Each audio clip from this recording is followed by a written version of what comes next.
Hi, this is Mikayla with TechWise Academy. We have just recently made a turkey maze game where the turkey is trying to get through the maze without touching the black walls. If it touches the black walls, then it will go back to start. When I click on the arrows, the turkey will move in the way that the arrows signify. So up is for red, yellow is for right, green is for left, and blue is for down. So once the turkey touches the door, it changes the background and says thank you, and the turkey jumps forever. One of the enhancements that we can do for this game would be adding a key. So if I added a key, I have made a custom character. I went through the blank page and then I painted it and I used the shape tools to make the key. It's important that nothing touches the maze wall, so not even the door, not the timer.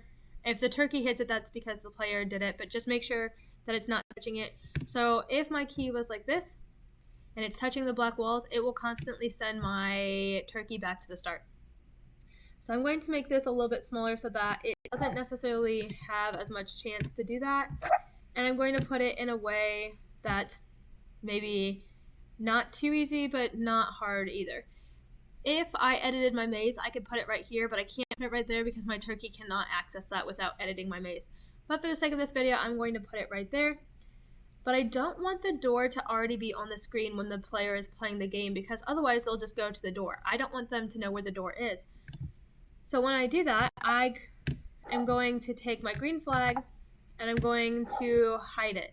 Now I'm going to click this first, this purple box that is hide, because I don't want it on the screen at all until the player gets to the key.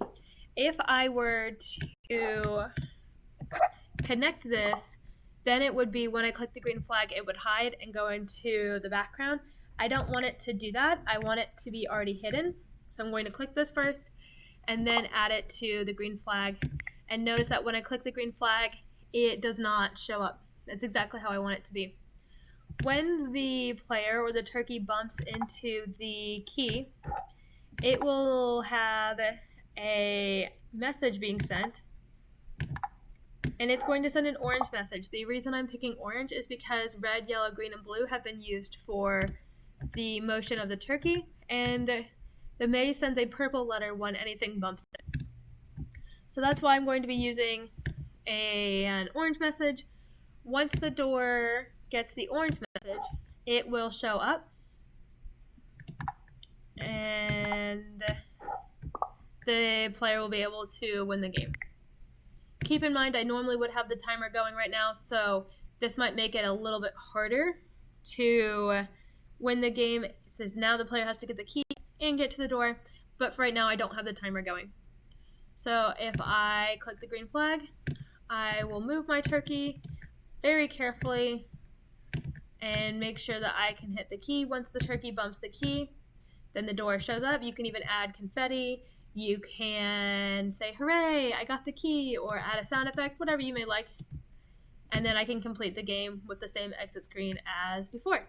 So thank you very much for joining us on our Turkey Maze game and our enhancements. We are very grateful for each and every one of you. And we would love to know in the comments, did you add a key? Did you make the game harder? Did you make it so hard that you couldn't beat your own game? Let us know how you designed your game, and we would love to hear from you. Thank you again, and we'll see you again later.